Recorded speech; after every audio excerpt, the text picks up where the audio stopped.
En el capítulo anterior habíamos contado cómo habíamos llegado a la cardiología actual e incluso cómo esta especialidad de cardiología se había, desarrollado en diferentes subespecialidades, ¿no?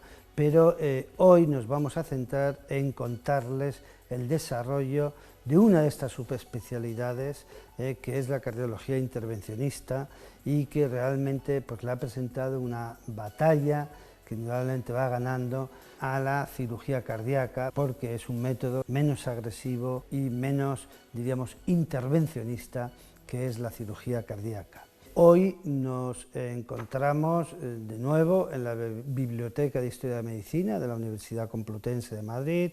Yo soy el doctor Carlos Macaya, soy catedrático de cardiología de esta universidad y jefe de servicio de cardiología del Hospital Clínico de Madrid de San Carlos. Pues bien, vamos a entrar a contarles lo que es la cardiología intervencionista. La cardiología intervencionista es un tema tan actual que no consta en los libros de historia de la medicina y por lo tanto lo tenemos que ver en una biblioteca o unos libros virtuales vía internet. Entonces vamos a abandonar los libros de la historia de medicina y les voy a contar directamente cómo se gestó, cómo se desarrolló esta cardiología intervencionista, que yo la he dividido en tres bloques, ¿no? El primero es el origen de la misma. El origen parte pues, de un suizo, también un cardiólogo, pues muy atrevido, como dan estos saltos, estos hitos en la historia de la medicina en general y de la cardiología en particular, que fue el doctor Andreas Grunsik, que se atrevió a colocar, a entrar dentro de la arteria coronaria con un catéter de los que veíamos las coronarias a través de la ingle, pero dentro de ese catéter pues llevó otro catéter más pequeñito que tenía un balón en su extremo distal. Estaba ese balón desinflado, entonces lo pasó a través de la obstrucción de la coronaria y mediante una jeringa que se inflaba con contraste, digamos un manómetro, empezó a inflar el balón y dilató la obstrucción coronaria. Y realizó el septiembre del 1977 la primera angioplastia coronaria. Esto pues, fue de nuevo una cuestión muy debatida en la comunidad médica, especialmente la cardiológica, y a partir de ahí pues la idea era muy atractiva, no hacía falta abrir el tórax, se había resuelto la obstrucción coronaria, la angina que presentaba esa persona desapareció y se había, diríamos, curado, entre comillas, la obstrucción ya había desaparecido. Esta técnica se fue expandiendo, primero muy ligeramente, haciendo pues 1, 2, 3, 4 intervenciones con catéter al año, pero en los años 80 fue ya una explosión. En los años 80 esta técnica de angioplastia coronaria empieza a realizarse en muchos hospitales del mundo e incluso de España, y a finales de los 80 ya prácticamente más de 50 hospitales en España estaban realizando angioplastias coronarias con balón. Pero claro, eso era una técnica cuyos resultados de éxito pues eran del 70-80% y mejoran notablemente cuando en la década de los 90 se desarrollan los stents metálicos, las mallas metálicas. Después de inflar el balón, cuando lo desinflábamos, a veces la placa retrocedía. Bueno, pues con las mallas metálicas sujetábamos todo y manteníamos la luz del vaso abierta. Los éxitos de la intervención aumentaron de un 70 pues a un 95%. ¿Esto qué permitió? Pues con estos resultados ofrecerlo a más pacientes. Entonces se expanden las indicaciones de esta intervención aumentan, ¿no?, en detrimento de la entonces cirugía de bypass coronario, y va aumentando el número de angioplastias coronarias y el número de pacientes susceptibles de ser tratados de esta forma menos agresiva que la cirugía. Pero fíjense que es en los años 2000, ya en este siglo, cuando a esos stents se les ponen unos medicamentos, unos fármacos para evitar que se vuelva a cerrar la arteria a pesar de tener el stent. Y estos stents medicalizados o farmacoactivos, como se llama, hace que los resultados de esta técnica no solo sean muy altos a corto, de forma inmediata, sino que a corto y medio plazo ya no se cerraban las arterias coronarias. De nuevo, damos otro salto en aumentar las indicaciones de la cirugía coronaria.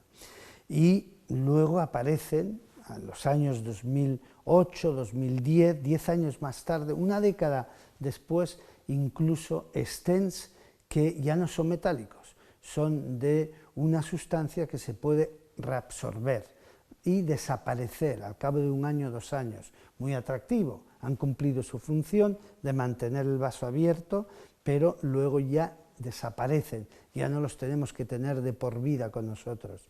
Estos son los stents biodegradables o reabsorbibles por el mismo cuerpo humano.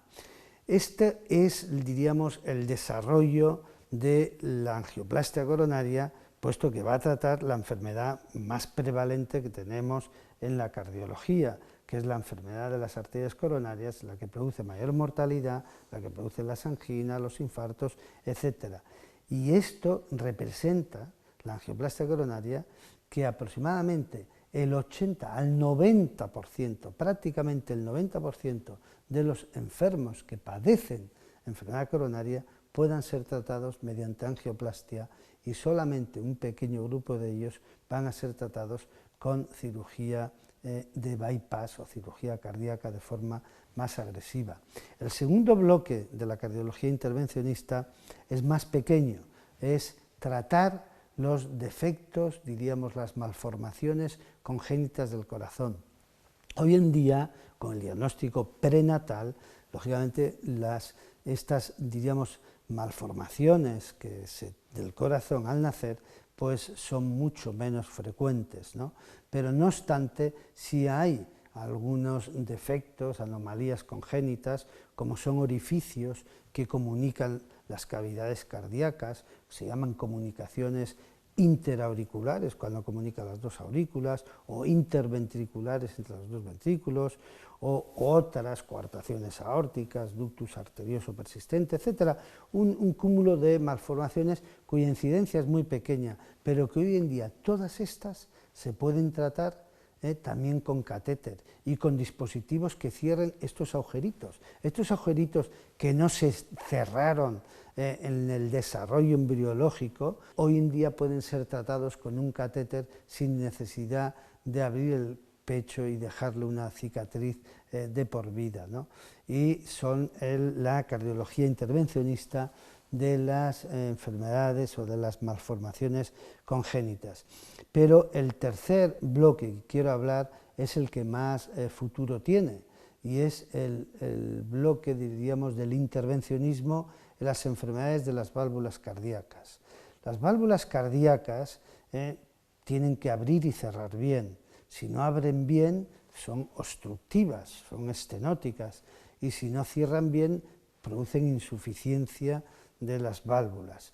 Las válvulas del lado izquierdo es la válvula mitral y la válvula aórtica, las del lado derecho, la tricúspide y la pulmonar. Nosotros empezamos en la cardiología intervencionista primero a dilatar las válvulas que estaban estenóticas, obstructivas, en concreto la válvula mitral. Llevamos ya casi 30 años dilatando la válvula mitral. Hoy en día prácticamente es muy difícil, muy raro que vaya un paciente con una obstrucción, una estenosis de la válvula mitral y se opere. La podemos dilatar y con éxito logrando unos resultados excelentes. Pero lo más importante ha sido dilatar la válvula aórtica, porque la válvula aórtica se obstruye con frecuencia, sobre todo en edades avanzadas. Esta válvula aórtica se degenera y se calcifica, y cuando es un mazacote de calcio no abre bien y se produce una obstrucción a la salida del ventrículo izquierdo, a la salida de la sangre que va a ir por todo el cuerpo. Y cuando esto se produce y hay síntomas, la mortalidad o el pronóstico a corto plazo es muy malo. De hecho, el 50% de los pacientes que tienen obstrucción de la válvula aórtica van a morir en el primer año. Entonces, estos se tienen que tratar. El problema es que suelen ser pacientes de edad avanzada, donde los cirujanos, pues lógicamente, les tienen cierto temor porque tienen otros problemas asociados y tienen mayor riesgo. Y para eso se ha desarrollado un dispositivo que ha sido pues, genial, y solamente pues, un genio como fue el doctor Crivier pues, pudo realizarlo, que es implantar una prótesis con un catéter y por la ingle. Esa prótesis es una prótesis hecha con un material de animal, del pericardio, la capa que rodea el corazón, que puede ser de cerdo, puede ser también de vaca, o puede hasta ser de caballo, y ese pericardio, pues como hacen los sastres, ¿no?, lo cortan y lo montan, 3 valvas en lo que es un stent, una malla metálica, y la sujetan ahí. Lógicamente, ese material es biológico, por eso se llaman prótesis biológicas, pero ese material biológico ha sido tratado para que sea inerte, para que no produzca ningún tipo de rechazo y que sea duradero. Entonces, ese, diríamos, malla metálica que tiene cosida ese pericardio y que es la prótesis, diríamos, artificial biológica, se va a colocar sobre un balón y se va a cerrar, se va a crimpar. Y ese catéter que tiene ese balón, tiene montada esa prótesis, se va a introducir pues, por una arteria grande, en concreto la arteria femoral. La arteria radial es muy pequeña porque ese es un catéter y es una prótesis que tiene un volumen importante, pero sí cabe por la arteria femoral y la vamos a llevar hasta el corazón, hacia la válvula aórtica. Vamos a cruzar la válvula aórtica desde la aorta al ventrículo izquierdo, y cuando lleguemos ahí vamos a inflar el balón, y el inflado del balón lo que logra es la expansión de ese stent, y ese stent va a aplastar a la válvula original, nativa, enferma, calcificada, con unos mazacotes de calcio, y la va a aplastar, y dentro de ese stent va a aparecer, cuando nosotros desinflemos el balón, las 3 valvas artificiales de ese material biológico del animal, del pericardio del animal, que se van a abrir y cerrar correctamente. Y lo que hemos hecho no ha sido, hemos sustituido la función, pero la válvula original nativa la tenemos, diríamos, aplastada en la pared de la aorta. Al igual que ocurre en las coronarias, cuando ponemos un stent que aplastamos la placa aterosclerótica, aquí aplastamos la válvula nativa y dejamos la válvula artificial. Y esta es una técnica que llevamos haciéndola desde hace 15 años, en España exactamente desde hace 10 años.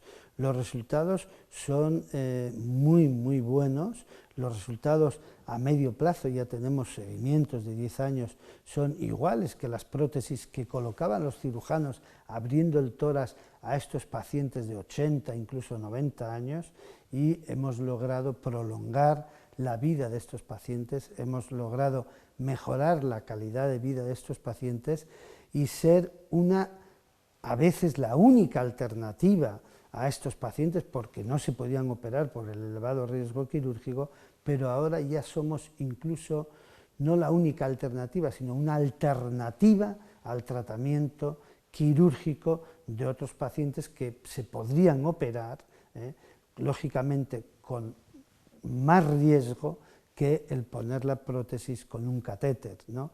Y esto es lo que está ocurriendo, que las indicaciones de colocar las prótesis con catéter están aumentando, pero ahí no termina la historia.